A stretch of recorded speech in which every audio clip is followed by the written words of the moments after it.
திருமதி Imelda Thomas படைப்பாளிகள் 2025 பேர் வழங்கும் வண்ணத்து பூச்சிகளின் பாட்காஸ்ட் சேனல் தொகுத்து வழங்குவதை நான் தாங்க உங்க ஸ்ருதி கீர்த்தி. ஸோ இது எபிசோட் நம்பர் 66. ஓகேவா? இப்போ நம்ம யாரு கதை சொல்ல போறா அப்படின்ற எந்தெந்த ஊர்லேருந்து கதை சொல்ல போறாங்க அப்படின்ட்டு ஸ்பெசிஃபிக்கா எதுவும் கிடையாதுங்க. இப்போ ஒருத்தவங்க கோயம்புத்தூர்லேருந்து சொல்லியிருக்காங்க, மயிலாடுதுறையிலேருந்து ஒருத்தவங்க சொல்லியிருக்காங்க. எல்லாருமே ரொம்ப அற்புதமாக கதை சொல்லியிருந்தாங்க.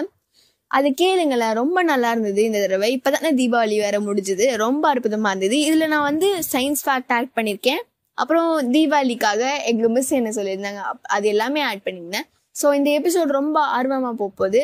ஸோ கேளுங்களேன், உங்களுக்கு பிடிக்கும். ஸோ வாங்க கதை கேட்க போவோம். நம்ம அம்மா பேச்சை கேட்கணும் அப்படின்றது நம்மளோட யாரு கதை சொல்ல போறா அப்படின்றது நான் லாஸ்ட் சொல்றேன். அவங்க கதை சொல்லும் போது உங்களுக்கே தெரிஞ்சிடும் என்ன கதை சொல்ல போறாங்க அப்படின்றத மட்டும் நான் சொல்றேன். ஒரு பையன் அவங்க அம்மா பேச்சை கேட்காம ஒரு விஷயத்த பண்றான். அது அவங்களுக்கு எவ்வளோ பெரிய விளைவை கொண்டு வருது அப்படின்றதான் இந்த கதையில இருக்கே. ஸோ அந்த கண்டென்ட் இதுதான். ஸோ அந்த கதை எப்படி இருக்கு அப்படின்ட்டு ரொம்ப நல்லா இருக்கு. அவங்க ரொம்ப அழகா கதை சொல்லியிருந்தாங்க. ஸோ திக்காம திணறாம அழகா கதை சொல்லியிருந்தாங்க. ஸோ வாங்க கதை கேட்க போலாம். இனிய வணக்கம். என்னோட பேரு கோவதுனா. நான் ஒரு கதை சொல்ல போறேன். என்ன கதைனா, ஒரு பையன் நிறைய நட்ஸ் சாப்பிட்டான். அப்போது அவன் நிறைய சாப்பிடும் போது அவங்க அம்மா என்ன சொன்னாங்கன்னா, நிறைய சாப்பிடாத, வயிறு வலிக்கும் அப்படி சொன்னாங்க. அப்போ அவன் என்ன பண்ணான்னா, ஒரு நாளைக்கு அவங்க அம்மா எங்கோ போயிட்டாங்களாம், ஒர்க்காகாம போயிட்டாங்களாம். அப்போ இருக்கும்போது அவன் ஜர்க்கு எடுக்கும்போது எடுத்து நட்ஸ்லாம் சாப்பிட்டானா. ஒரு நாளைக்கு வயிறு ரொம்ப வலிச்சிச்சான். அப்போ பார்க்கும்போது நம்ம அம்மாட்ட சாரி சொல்லிடணும், நம்ம இப்போ நிறையா சாப்பிடக்கூடாது அப்படி சொன்னானாம். அப்போ இருக்கும்போது அவன் நிறையா சாப்பிட்டு ஸ்டொமக் பெயின் ஆயிடுச்சான். அம்மா என்ன சொல்கிறாங்களோ அதான் கேட்கணும். நம்ம கோவர்தனா ரொம்ப அற்புதமாக சொல்லியிருந்தாங்கல்ல. ஆமாங்க, அவங்களோட பேர் கோவர்தனா.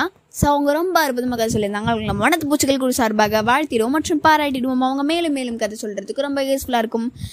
ஆக்சுவலி நம்மளோட அம்மா பேச்சை கேட்கணும் அப்படின்னு சொல்லும் போது தான் நமக்கு தெரியுது. ஸோ அவங்க ஒரு விஷயம் சொல்கிறாங்கன்னா அது நல்லதாக தான் இருக்கும். ஸோ அது நீங்கள் ஸ்கிப் பண்ணாமல் நீங்கள் செய்யுங்க. உங்களோட நல்லதுக்காக தான் அவங்க சொல்லுவாங்க. ஸோ யாருமே நீங்கள் கெட்டு போகணும் அப்படின்னு நினைக்க மாட்டாங்க. சப்போஸ் நினச்சாலும் அம்மா நினைக்க மாட்டாங்க. ஸோ அவங்களுக்காக நம்ம வண்ணத்து பூச்சிகள் லைக் பண்ணுங்கள், ஷேர் பண்ணுங்கள். உங்களோட அம்மா பிடிக்கும்னா நீங்கள் லைக் பண்ணுங்கள், சப்ஸ்கிரைப் பண்ணுங்கள், அப்படியே பெல் ஐக்கானே ப்ரெஸ் பண்ணுங்கள். அப்போ தான் நோட்டிஃபிகேஷன் வரும். வாங்க நெக்ஸ்ட் யார் கதை சொல்லலான்னு கேட்போம். இப்போது சாய் அர்ஷித் அப்படின்ற ஒருத்தர் தான் இப்போ கதை சொல்ல போகிறாங்க. அவங்க ரொம்ப அற்புதமாக கதை சொல்லியிருந்தாங்க. மரவெட்டியும் அப்புறம் ஈகிள், அதாவது கழுகு பற்றி. அது ஆக்சுவலி பற்றி கிடையாது, அதை வச்சு ஒரு கதை அழகாக கதை சொல்கிறாங்க. ஸோ அது ரொம்ப அற்புதமாக இருந்தது. அது அடர்ந்த காடு அப்படின்னு ஆரம்பித்தார். ரொம்ப அற்புதமாக இருந்தது நம்ம சாயாச்சி சொன்ன கதை. ஸோ கேளுங்களேன், உங்களுக்கு பிடிக்கும். வாங்க கேட்கலாமே. அனைவருக்கும் வணக்கம். என் பேர் PM சாய் ஹர்ஷித். நான் 7ஆம் வகுப்பு சுஜய் பொதுப்பள்ளியில் படிக்கின்றேன். இப்போ நான் உங்களுக்கு ஒரு மரவெட்டியும் ஒரு கழுகோடைய கதையும் நான் சொல்ல போகிறேன். ஒரு அடர்ந்த காட்டில் ஒரு மரவெட்டி மரத்தை வெட்டிட்டு இருக்கானா. அதை குட்டி குட்டி குட்டியாக வெட்டி அந்த நெருப்பு பற்ற வச்சு குளிர்காயெல்லாம் நினச்சானா. அப்புறம் ஒரு கழுகு வந்துச்சு அந்த இடத்துல. யாரோ ஒரு ஹண்டர் வச்ச ட்ராப்பில் சிக்கிக்கிச்சான். அந்த மரவெட்டி பார்க்குறாரு. ஐயோ, எவ்வளோ அழகாக இருக்குது, இதை நம்ம காப்பாற்றலாம், எவ்வளோ பாவமாக இருக்குது பார்க்க அப்படின்னு சொல்லி நினச்சிட்ருக்காரு. போய் அவருடைய கோடாரி எடுத்து அந்த ட்ராப்பை வெட்டி அதை ஃப்ரீ பண்ணி விட்றாரு. அடுத்த நாள் மலை உச்சி ரொம்ப ரொம்ப ரொம்ப ரொம்ப ரொம்ப உயரமாக இருக்கிற ஒரு மலைக்கு மேலே போய் மரத்தை வெட்டிகிட்ருக்காரு. அப்புறம் அவருக்கு ரொம்ப பசிச்சுதான். அப்புறம் அதுக்கு மேலே இருக்கிற பெரிய பாறை அது எங்கே இருக்குன்னா, மலையோடைய எட்ஜில் ரொம்ப சைடில் இருக்குது. அது மேலே உட்காந்து அவருடைய லஞ்சை சாப்பிட தொடங்குறாரு. அப்போன்னு பார்த்து அந்த ஈகிள் அந்த சாப்பாடை கப்புன்னு பிடிச்சிட்டு ஓடி போயிடுச்சான். பறந்து போயிடுச்சான். அப்புறம் வந்து அவர் எந்திரிக்கிறாரு. அவருக்கு ரொம்ப கோபம் வந்துருச்சு. அப்புறம் அந்த கல்லேருந்து எந்திரிக்கிறாரு. அந்த கல் பின்னால் இந்த டொம்மு டொம்மு டொம்மு டொம்முன்னு விழுந்து உடஞ்சி போயிருந்தான். அதுக்கப்புறம் அந்த ஈகிளை பார்த்து, ஓ இதுக்காக தான் நீ லஞ்ச் எடுத்துகிட்டு போனியா அப்படின்னு சொல்லி அவர் ரொம்ப ஷேமாக ஆயிடுச்சு. அவர் வந்து கேவலமாக பார்க்க ஆரம்பிச்சிட்டார். ச்சே, நம்ம இப்படி இந்த ஈகிளை கேவலமாக நினச்சிட்டோமே அப்படின்னு சொல்லி அந்த ஈகிளை பார்த்து, சாரி ஈகிள் அப்படின்னு சொல்லி அதுவும் லஞ்சை கொடுத்துட்டு பறந்து போயிடுச்சான். நம்ம அடுத்தவங்களுக்கு நல்லது செஞ்சால் அது எந்த ரூபத்துலேயும் நம்மளுக்கு நல்லது செய்யும். அனைவருக்கும் நன்றி, வணக்கம். நம்ம சாய் அஷித் மரவெட்டியும் வச்சு கழுகு வச்சு ரொம்ப அற்புதமாக சொல்லியிருந்தார்ல. அவர் நம்ம வண்ணத்து பூச்சிகள் குழு சார்பாக வாழ்த்திடுவோம் மற்றும் பாராட்டிடுவோம். அவங்க மேலும் மேலும் கதை சொல்றதுக்கு ரொம்ப யூஸ்ஃபுல்லா இருக்கும். வாங்க நெக்ஸ்ட் யாருக்கு சொல்றான்னு கேட்போம். வாங்க. இப்ப கதை சொல்ல வர்றது யாருன்னு தெரியுமா? பேரு ஜனனி. எங்கேருந்து கதை சொல்ல வராங்கன்னா கோயம்புத்தூர்ல இருந்து கதை சொல்ல வராங்க. அவங்க நம்ம வண்ணத்து பூச்சிகள் குழு சார்பாக அவங்கள வாழ்த்தி வரவேற்போம். வாங்க அவங்களோட கதை கேட்டு. அனைவருக்கும் வணக்கம். என் பெயர் Janani. Story telling. I am studying second standard PU NSN Palayam. Storytelling. The fat dog. He is thinking. The thinking has a fat dog. The thinking and a fat dog. The go for a walk. The fat dog see a cat. The fat dog runs to catch the cat. The king runs to catch the fat dog. They run and run and run. Now the fat dog is dead. ஒரு ஒல்லி ராஜா இருந்தாராமா. அந்த ஒல்லி ராஜாவுக்கு ஒரு குண்டு நாய் இருந்துச்சாமா. ஒரு நாள் அவங்க 2 பேரும் நடந்து போயிட்டு இருந்தாங்க. அப்புறம் அந்த குண்டு நாய் ஒரு பூனையை பார்த்து அது பின்னாடி ஓடிட்டே இருந்துச்சு.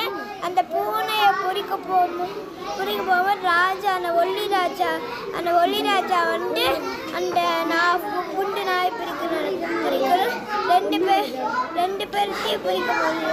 அந்த குண்டு நாயை பிடிக்க முடியல. அந்த இது பிடிக்கணும். அப்புறம் 2 பேரும் அதுவே இதாயிட்டு. அப்புறம் அந்த குண்டு நாயை வந்து பொலியாய் வந்து. நன்றி, வணக்கம். ஒரு ஃபேட் டாகை வச்சு நம்ம ஜனனி ரொம்ப அற்புதமாக கதை சொல்லியிருந்தாங்கல்ல. கோயம்புத்தூர்லேருந்து அவங்கள வண்ணத்து பூச்சிகள் குழு சார்பாக வாழ்த்திடலாம் மற்றும் பாராட்டிடும். அவங்க மேலும் மேலும் கதை சொல்கிறதுக்கு ரொம்ப யூஸ்ஃபுல்லாக இருக்கும். வாங்க நெக்ஸ்ட் யார் கதை சொல்கிறான்னு கேட்போம். வாங்க. ஒரு பொண்ணும் ஒரு மிஸ்ஸும் இருக்காங்க. ஒரு பர்டிகுலர் ஸ்கூலில் இருக்காங்க. அவங்க வந்து லீடர்ஷிப் கொடுக்க மாட்டேங்கிறாங்க ஒரு பொண்ணுக்கு. ஸோ அந்த மாதிரி ஒரு கதை சொல்லியிருக்காங்க. அவங்க ரொம்ப நல்லா இருந்தது. அது அவங்களோட மாரல் ஆஃப் தி ஸ்டோரி ரொம்ப அழகாக இருந்தது. ஸோ அந்த கதை கேளுங்களேன், ரொம்ப நல்லாயிருக்கும். அது வந்து எப்படி, அது எதுக்கு, என்ன மீனிங் இது அப்படின்றத லாஸ்ட்டில் சொல்கிறேன், ஓகேவா? அவங்களுக்கு அது அவங்க சப்புன்னு முடித்தாங்க, செம்மையாக இருந்தது. ஆனால் அது பட்டுன்னு முடிச்சது ரொம்ப அழகாக இருந்தது. அவங்கள மனத்து பூச்சிகள் குழு சார்பாக அவங்களோட கதை கேட்டு வரவேற்போம். வாங்க. அவங்க ரொம்ப அற்புதமாக கதை சொல்லியிருந்தாங்க, கேளுங்களேன். அனைவருக்கும் வணக்கம். நான் உங்கள் தாரணி. நான் உங்களுக்காக இப்போ ஒரு சிறு கதை சொல்ல போகிறேன். ஒரு பொண்ணு மாயான்னு ஸ்கூல் படிச்சுட்டு இருந்தாலாமா. அந்த பொண்ணு படித்த ஸ்கூலில் டீச்சர் ரியான்னு ஒருத்தவங்க இருந்தாங்களாம்மா. அவங்க கிட்ட எல்லா குழந்தைங்களும் போய் கேட்டாங்களாம்மா, டீச்சர் நீங்கள் லீடர்ஷிப் எல்லாருக்கும் யார் எந்த லீடர்னு சொல்லுங்க அப்படின்னு சொல்கிறாங்க. உடனே டீச்சர் ரியா சொல்கிறாங்க, என்ன சொன்னாங்க தெரியுமா? இருங்க குழந்தைகளே, சற்று பொறுமையாக இருங்க, நான் உங்களுக்காக லீடர் சொல்கிறேன், இருங்க அப்படி சொல்கிறாங்க.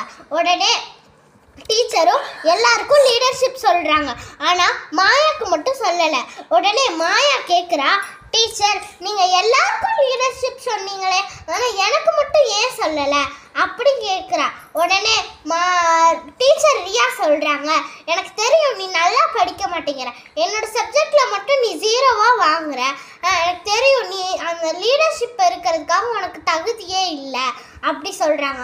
உடனே மாயா வந்து சோகமாயிடுறா. உடனே டீச்சர் ரியா வந்து கையில் ஒன்று கொண்டு வந்தாங்க. அது என்ன தெரியுமா? ஒரு குட்டி குட்டி பூத்தொட்டியில ஒரு எறும்பு, குட்டி எறும்பு, அதை கொண்டு வந்து மாயா கையில கொடுக்குறாங்க. உடனே மாயா கேட்குறா, டீச்சர் நீங்க எதுக்கு இந்த குட்டி எறும்பு என்கிட்ட கொடுத்தீங்க அப்படி கேட்குறா. உடனே டீச்சர் ரியா சொல்றாங்க, நீ இந்த எறும்பை அடிக்காம ஒரு துளி கூட அதுக்கு அடிப்படக்கூடாது, அந்த மாதிரி 3 நாள் உன் வீட்டில் வச்சு வளர்த்து கொண்டு வந்து 3ஆவது நாள் என் கையில் கொடு, நான் சொல்கிறேன் எதுக்கு இதை கொடுத்தேன்னு அப்படி சொல்கிறாங்க. உடனே மாயாவும் அதை வீட்டுக்கு எடுத்துகிட்டு போயிடுறா. உடனே போகையில் அவங்க அப்பா கேட்குறாங்க, மாயா மாயா இரு, இது என்னது, இது யார் கொடுத்தா அப்படி கேட்குறாங்க. உடனே மாயா சொல்கிறா, என்ன சொல்கிற தெரியுமா, அப்பா அப்பா பதட்டப்படாதீங்க, இது எங்கள் டீச்சர் தான் கொடுத்தாங்க, இது என்ன பண்ணணும்னா 3 நாள் இதுக்கு அடிப்படாமல் நான் தொல்லை பண்ணாமல் 3 நாள் வளர்க்கணும், 3ஆவது நாள் எங்கள் டீச்சர் கையில் கொண்டு போய் கொடுக்கணும்னு சொல்கிறாங்க. உடனே அதுக்கு அவங்க அப்பா சொல்கிறாங்க, இதெல்லாம் ரொம்ப சின்ன வேலைமா, நீ நல்லா பெரிய வேலையாக பாரு, இதெல்லாம் உனக்கு ஒத்து வராது அப்படி சொல்கிறாங்க. உடனே மாயா சொல்கிறா, அப்பா எங்கள் டீச்சர் அட்லீஸ்ட் இந்த சின்ன வேலையாவது என்கிட்ட கொடுத்தாங்களே, அதை நினச்சி சந்தோஷப்படுங்க அப்படி சொல்கிறா. உடனே அவங்க அப்பா சொல்கிறாரு, என்ன சொன்னார் தெரியுமா, சரிம்மா சரி நீ போய் உன்னோட ஹோம்ஒர்க்கை முடிச்சுட்டு நீ நல்லா ரெஸ்ட் எடு அப்படி சொல்கிறாரு. உடனே மாயா சொல்கிறா, சரிப்பா நான் போய் நல்லா ஹோம்ஒர்க் முடிச்சுட்டு ரெஸ்ட் எடுக்கிறேன் அப்படி சொல்கிறேன். உடனே 3ஆவது நாள் காலையில் அந்த எறும்பை எடுத்துகிட்டு போய் டீச்சர் கையில் கொடுக்குறா. உடனே டீச்சர் சொல்கிறாங்க, என்னை மன்னிச்சிருமா, நான் உன்னோட வெளி மனசை பார்த்து உன்னை தப்பாக குறைவாக எடை போட்டுட்டேன், ஆனால் நான் உன்னோட உள் மனசை பார்க்கவே இல்லை. இதுலேருந்து நம்ம என்ன தெரிஞ்சுக்கிட்டோம்னா, நம்ம அடுத்தவங்களோட வெளி மனசை பார்த்து மட்டும் அவங்களுக்கு லீடர்ஷிப் கொடுக்கக்கூடாது. அவங்க படிக்கிறாங்களா அதை மட்டும் மச்சமே அவங்களுக்கு லீடர்ஷிப் கொடுக்கக்கூடாது. அவங்க நல்ல உள் மனசை பார்க்கணும், அவங்க பணிவாக இருக்காங்களா, நல்லா பொறுமையாக இருக்காங்களா, அதெல்லாம் பார்த்து தான் நம்ம அடுத்தவங்களுக்கு லீடர்ஷிப்பே கொடுக்கணும். அடுத்த தடவை மாயாவுக்கு வந்து லீடர்ஷிப் கிடச்சிருச்சு. இதுலேருந்து நம்ம யார்கிட்டையுமே அடுத்தவங்க கிட்ட தப்பா குறைவாகவும் இடப்படக்கூடாது, அவங்க நல்லா பணிவாக இருக்காங்களா பொறுமையாக இருக்காங்கன்னு பார்க்கணும். நன்றி. நம்ம தாரணி ரொம்ப அற்புதமாக கதை சொல்லியிருந்தாங்கல்ல, அவங்கள மனத்து பூச்சிகள் குழு சார்பாக வாழ்த்திடுவோம் மற்றும் பாராட்டிடுவோம். அவங்க மேலும் மேலும் கதை சொல்றதுக்கு ரொம்ப யூஸ்ஃபுல்லாக இருக்கும். அவங்க வந்து எறும்பு ஆக்சுவலி டீச்சர் அவங்க வந்து கொடுக்க சொன்னாங்க இல்லையா, அது ஏன் கொடுத்தாங்கன்னா அவங்களோட பொறுமை பார்க்க தான். இப்போ வந்து அவ வந்து என்ன சொல்லியிருப்பான் அவங்க அப்பா கிட்ட வந்து, நான் வந்து இதை பார்த்துக்கிறேன், அவங்க இந்த சின்ன வேலை கொடுத்துருக்காங்க அது கூட நான் பொறுப்பாக செய்வேன் அப்படின்ற மாதிரி, இந்த சின்ன வேலையெல்லாம் செய்யாதமா அப்படின்னு சொன்னாலும் நான் அதை பொறுப்பாக செஞ்சு மிஸ்கிட்ட போய் நிரூபிப்பேன் அப்படின்ற ஒரு இதில் வந்து அவங்க பண்ணாங்க இல்லையா. அது ஒரு பெரிய விஷயம். ஒரு சின்ன வேலை கொடுத்தாலும் நம்ம முழுசாக செஞ்சால் நம்ம பர்ஃபெக்டாக அது சின்ன வேலையும் பர்ஃபெக்டாக நம்ம செஞ்சால் நமக்கு வந்து நல்ல கிரெடிட்ஸ் வரும் அப்படின்ற மாதிரி கதையில் சொல்லியிருந்தாங்க. ரொம்ப அற்புதமாக இருந்தது. ஸோ அவங்க வந்து இந்தளவுக்கு நல்ல பொண்ணாக இருக்காளே, இவளுக்கு நம்ம போய் நம்ம லீடர்ஷிப் கொடுக்காம இருந்துட்டோமே அப்படின்ற ஒரு ஃபீல் பண்ணுற அளவுக்கு அந்த பொண்ணு பண்ணியிருக்கா. வண்ணத்து பூச்சிகள் சார்பா அவங்களுக்கு வாழ்த்துக்கள்ப்பா. இப்போ யாரெல்லாம் பார்க்குறீங்களோ அவங்களுக்கு இப்போதான் தீபாவளி முடிஞ்சுது இல்லையா. ஸோ ரிலேட்டட் ஹாப்பி தீபாவளிங்க. இப்போ வந்து இப்போ தானே முடிஞ்சுது. இப்போ ஆக்சுவலி இப்போ சண்டேனா அது முன்னாடி சண்டேலாம் இப்போ அந்நேரத்துக்கு வந்து நம்ம நாளைக்கு தீபாவளி ரொம்ப எக்ஸைட்டடாக இருந்திருப்போம் இல்லையா. ஆனால் எங்கள் மிஸ் அப்படி இல்லைங்க. ஆக்சுவலி வந்து என்ன நடந்ததுன்னா, எங்கள் மிஸ்கிட்ட நான் வந்து கேட்டேன் இந்த மாதிரி என்ன நடந்தது சும்மா சொல்கிற பாருங்களேன். எங்கள் மிஸ்கிட்ட இந்த மாதிரி கேட்டேன், எப்படி மிஸ் உங்களோட தீபாவளி போச்சு அப்படின்னு சொல்லிட்டு. அவங்களோட பேர் நான் மென்ஷன் பண்ணணும் அப்படின்னு நான் நினைக்கல. ஸோ அவங்க கிட்ட நான் கேட்டேன். ஆக்சுவலி ஷார்ட் ஃபார்மில் சொல்கிற பாரு பிடி அவங்களோட பேர். ஸோ அவங்க வந்து ரொம்ப அற்புதமாக சொல்லியிருந்தாங்க. ஆக்சுவலி சிம்பிளாக தான் போச்சு. ஸோ அவங்க அழகாக சொன்னாங்க. அதை எனக்கு ரொம்ப பர்சனலாக அவங்களோட ஃபேவரட் டீச்சர். ஆக்சுவலி அவங்க வந்து ரொம்ப அற்புதமாக சொல்லியிருந்தாங்க. அவங்க என்ன சொல்லியிருந்தாங்கன்னா, இந்த மாதிரி எனக்கு ரொம்ப சிம்பிளாக தான் போச்சு. நான் காலையில் எழுந்துக்கிட்டேன், சாப்பிட்டேன், ட்ரெஸ்அப் பண்ணிக்கிட்டேன், செல்ஃபி எடுத்துட்டேன், வீட்டிலே சாமியெலாம் கும்பிட்டு முடிச்சுட்டு திருப்பி வந்து சாப்பிட்டுட்டு தூங்கிட்டேன், அவ்வளோதான் நடந்தது. அழகாக ஆக்ஷன்லாம் பண்ணி காமிச்சிருந்தாங்க. ஸோ அந்த மாதிரி தான் நடந்தது. எனக்கு கொஞ்சம் சிம்பிளாக தான் போச்சு. உங்களுக்கு எப்படி போச்சு அப்படின்றத கமெண்ட் பண்ணுங்கள். எப்படி போச்சு, செம்மையாக போச்சா லைக் பண்ணுங்கள். ஸோ அதில் வந்து செம்மையாக போச்சு அப்படின்றது கமெண்ட் பண்ணிவிடுங்க, லைக்கும் பண்ணிவிடுங்க, சப்ஸ்கிரைபும் பண்ணிவிடுங்க. இப்போ நீங்கள் லைக் பண்ணிங்கன்னா செம்மையாக போச்சுன்னு அர்த்தம். இப்போ நீங்கள் வந்து ஓகே சிம்பிளாக தான் போச்சு அப்படின்னா சிம்பிள்னு கமெண்ட் பண்ணுங்கள். இப்போ திருச்சியிலேருந்து பபிதாழினி தான் இப்போ கதை சொல்ல வர்றது. அவங்க ரொம்ப அற்புதமாக கதை சொல்லியிருந்தாங்க. அவங்களோட ஸ்லாங்கே நல்லா இருந்தது, ரொம்ப அழகாக சொல்லியிருந்தாங்க, ரொம்ப நீட்டாக இருந்தது, எனக்கு ரொம்ப பிடிச்சிருந்தது அவங்களோட ஸ்லாங்கே. ஸோ நானும் கதை கேட்கல, உங்கள் கூடயே சேர்ந்து கதை கேட்கலாம், நானும் அதனால தான் நான் வெயிட் பண்ணிட்டு இருக்கேன். உங்கள் கூடயே சேர்ந்து கதை கேட்போம். வணக்கம், நான் தான் உங்கள் காசே பபிதாளினி திருச்சியிலிருந்து. என் கதையின் தலைப்பு காகமும் நாகமும். இந்த கதையை எனக்கு யார் சொல்லி கொடுத்தாங்கன்னு தெரியுமா?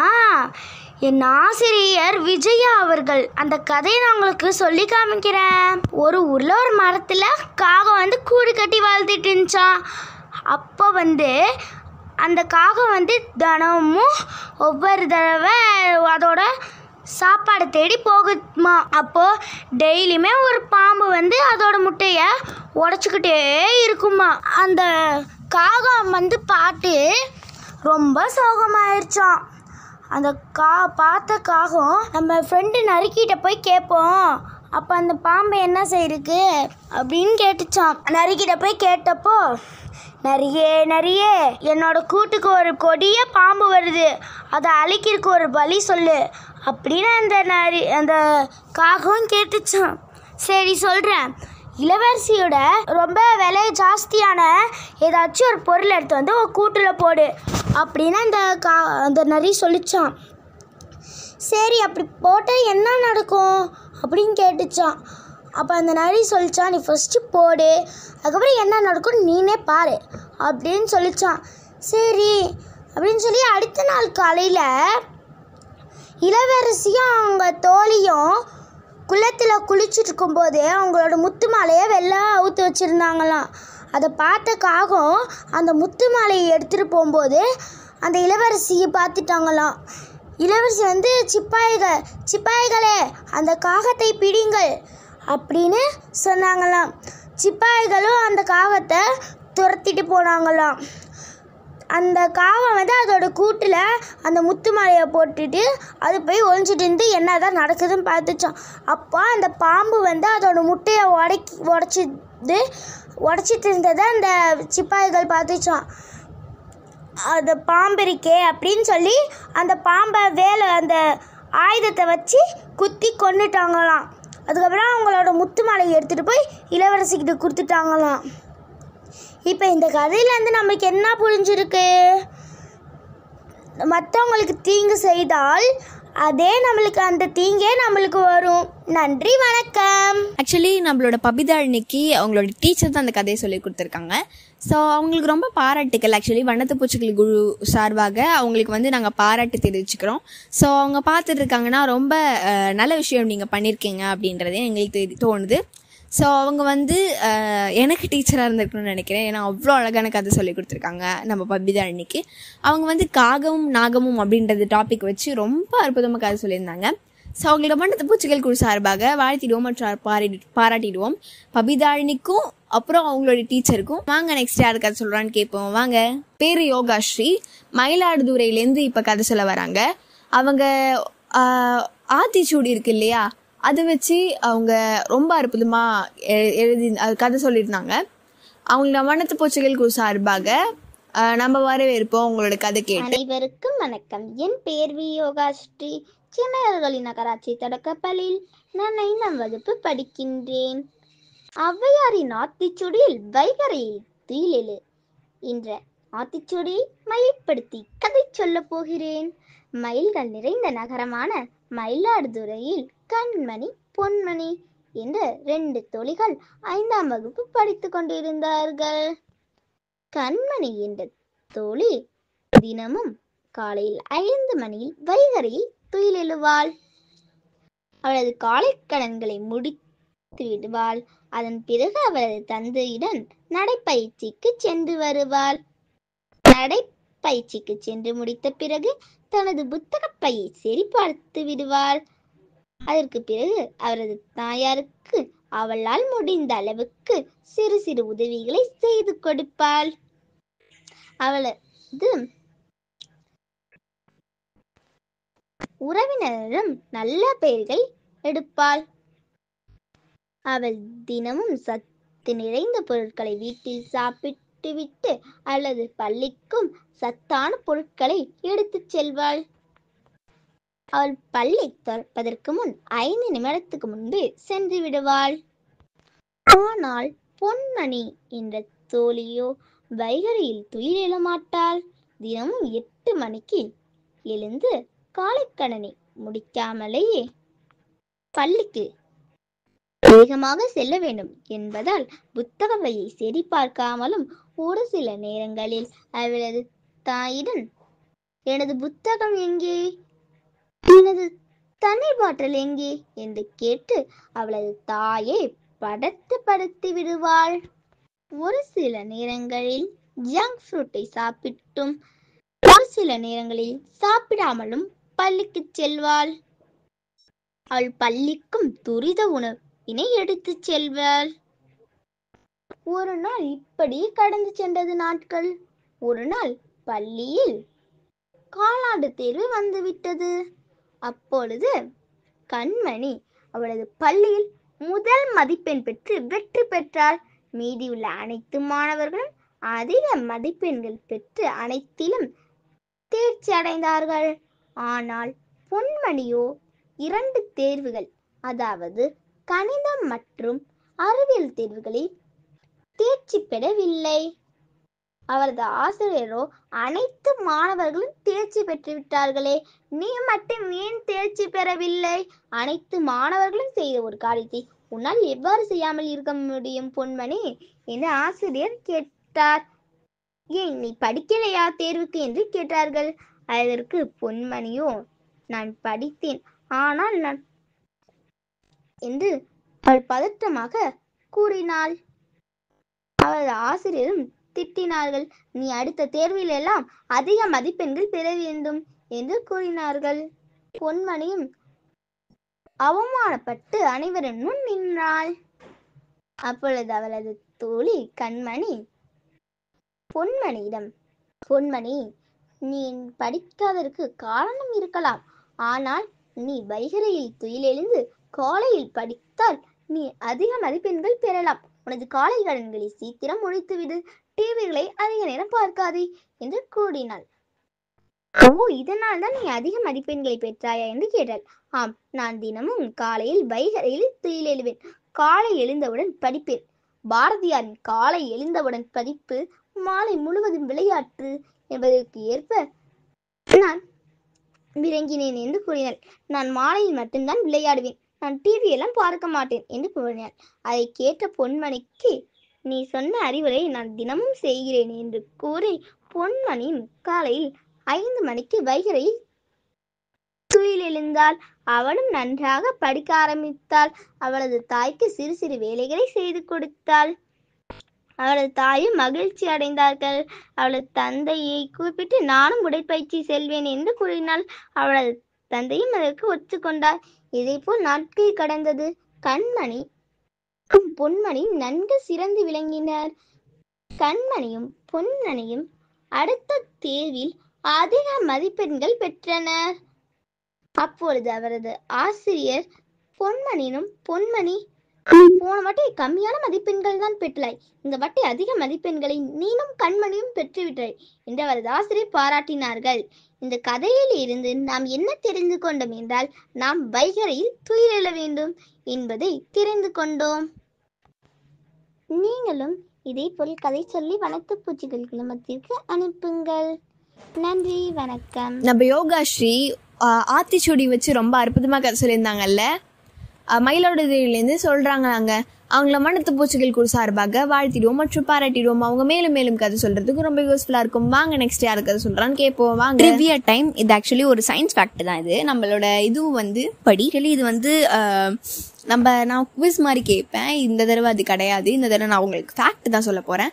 ஸோ அது என்ன அப்படின்னா வந்து, நம்மளோட ஏஜ் 5 to 17 ஏஜ் வரைக்கும் யங் பீப்புள் எல்லாருமே இப்போ பாதி நேரமாக வந்து நம்ம 1.5 hours, அதாவது 1.5 hours தான் வந்து ஃபிசிக்கல் ஆக்டிவிட்டீஸ்க்கு ஸ்பெண்ட் பண்ணுறோம். மிச்ச நேரம், அதாவது 2 hours வந்து நம்ம ஸ்க்ரீன் டைம், அதாவது ஃபோன் 2 hours ஃபோன் பார்க்குறோம் பர் டே. ஓகேவா? மிச்ச நேரம் எல்லாமே நம்ம வந்து உட்கார்றதோ நடக்கிறதோ அதெல்லாம் நம்ம பண்ணுறது கிடையாது. உட்காந்துட்டே இருக்கோம். அந்த மாதிரி நம்ம டூ லாங் உட்கார்றது ரொம்ப தப்பு. அது ஆக்சுவலி வந்து நம்மளோட சர்க்குலேஷனுக்கு கரெக்டாக இருக்காது. ஒரே பொசிஷனில் நம்ம உட்காந்துருக்கும் போது நம்மளோட சர்க்குலேஷன் ஒழுங்காக இருக்காது. ஸோ நம்மளோட கை கால் ஆட்டணும், அதாவது ஃபிசிக்கல் ஆக்டிவிட்டிஸை நம்ம இன்க்ரீஸ் பண்ணோம் அப்படின்றதா இதில் இருக்குது. ஸோ இது வந்து நமக்கு ஹெல்ப் பண்ணும். இதுதான் நம்மளோட சயின்ஸ் ஃபேக்ட். இதுதான் வந்து ஆக்சுவலி நடக்கிறது. இந்த பர்டிகுலர் இதில் வந்து கண்டுபிடிச்சிருக்காங்க சயின்டிஸ்ட் எல்லாமே இந்த மாதிரி பண்ணுறது இல்லை அப்படின்றது. ஸோ இப்போ நான் என்ன சொல்ல வரேன்னா, ஸ்கூலில் வந்து பிரேக் வர்றாங்கன்னா கொஞ்சம் போய் நடத்திட்டு வாங்க, இல்லை ஏதாவது பண்ணுங்க. ஸோ ஆக்டிவிட்டிஸ் ஏதாவது பண்ணுறதுனால உங்களுக்கு வந்து நீங்கள் ரொம்ப நேரம் உட்காந்துருக்க மாதிரி உங்களுக்கு ஃபீல் ஆகாது. எப்போயாவது நின்றுட்டு இருங்க. சில நேரத்தில் நின்று கேட்குறாங்கன்னா கொஞ்சம் நேரம் உட்காந்துருங்க, கொஞ்ச நேரம் நடங்க. அந்த மாதிரி நிறைய ஃபிசிக்கல் ஆக்டிவிட்டிஸ் பண்ணுறதுனால உங்களோட பாடி வந்து ஆக்டிவாக இருக்கும். இப்போ நீங்கள் உட்காந்துட்டே இருந்தீங்கன்னா உங்களுக்கு தூக்கம் தான் வரும் கிளாஸ் எடுக்கும்போது. அதனால வந்து நீங்கள் என்ன பண்ணலாம், ஃபிசிக்கல் ஆக்டிவிட்டிஸ், அதாவது சும்மா நடக்கிறது கூட ஃபிசிக்கல் ஆக்டிவிட்டீஸில் வரும். அதனால வந்து நீங்கள் இந்த மாதிரி நடக்கலாம். ஸோ நான்லாம் அப்படி தான் ஃபாலோ பண்ணுவேன். கதை கேட்க போகலாம். ஆசைகளாக இருந்தாலும் துர்க்கங்களாக இருந்தாலும் நம்மளோட பேரண்ட்ஸ் கிட்ட, அதாவது அம்மா அப்பா கிட்ட நம்ம எல்லாத்தையுமே ஷேர் பண்ணணும் அப்படின்றத நம்ம மயிலாடுதுறையிலேருந்து நம்ம யோகாஸ்ரீ இப்போ கதை மூலமாக சொல்லியிருந்தாங்கன்னா பார்த்துக்கோங்களேன். அவங்க அவ்வளோ அற்புதமாக கதை சொல்லியிருந்தாங்க. எனக்கு ரொம்ப பிடிச்சிருந்தது. அவங்கள வண்ணத்து பூச்சிகள் குழு சார்பாக வரவேற்போம். வாங்க. அனைவருக்கும் வணக்கம். என் பேர் யோகாஸ்ரீ.